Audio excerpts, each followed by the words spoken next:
काली हवेली का रहस्य। रात के ठीक 12 बजे वीरान सड़क पर अकेली चल रही रिया को सामने एक टूटी फूटी हवेली दिखी।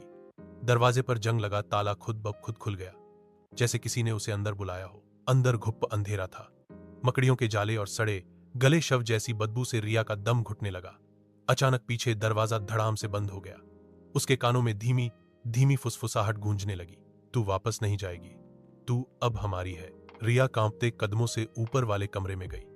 वहां एक आईना रखा था, लेकिन उसमें उसकी परछाई नहीं, बल्कि एक खून से सनी औरत हंस रही थी।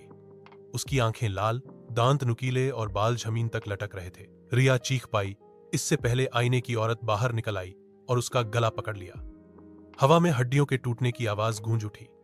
रिया की आंखें खुली की खुली रह गईं, मगर शरीर जमीन पर बेजान पड़ा था। सुबह जब गांव वाले हवेली में पहुंचे तो सिर्फ टूटा हुआ आईना और जमीन पर खून का धब्बा था। कहते हैं आज भी आधी रात को हवेली से औरत की हंसी और रिया की चीखें सुनाई देती हैं। ठीक है, रिया की मौत के बाद गांव के लोग हवेली के पास जाना भी छोड़ चुके थे, मगर आदित्य, जो रिया का दोस्त था, उसकी गुमशुदगी का सच जानना चाहता था। आधी रात को वो हवेली में पहुंचा। दरवाजा खुद खुल गया। अंदर कदम रखते ही हवा में बर्फ जैसी ठंडक और खून की गंध तैर रही थी। ऊपर से अचानक रिया की आवाज आई, आदित्य, मुझे बचाओ।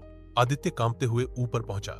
कमरे में टूटा हुआ आईना रखा था, लेकिन आईने में उसका चेहरा नहीं दिख रहा था, बल्कि रिया खून से लथपथ जंजीरों में बंधी तड़प रही थी। वो जैसे ही आगे बढ़ा, अचानक पीछे से वही खूनी औरत हौंसती हुई आई, एक और आत्मा, हमारी हव।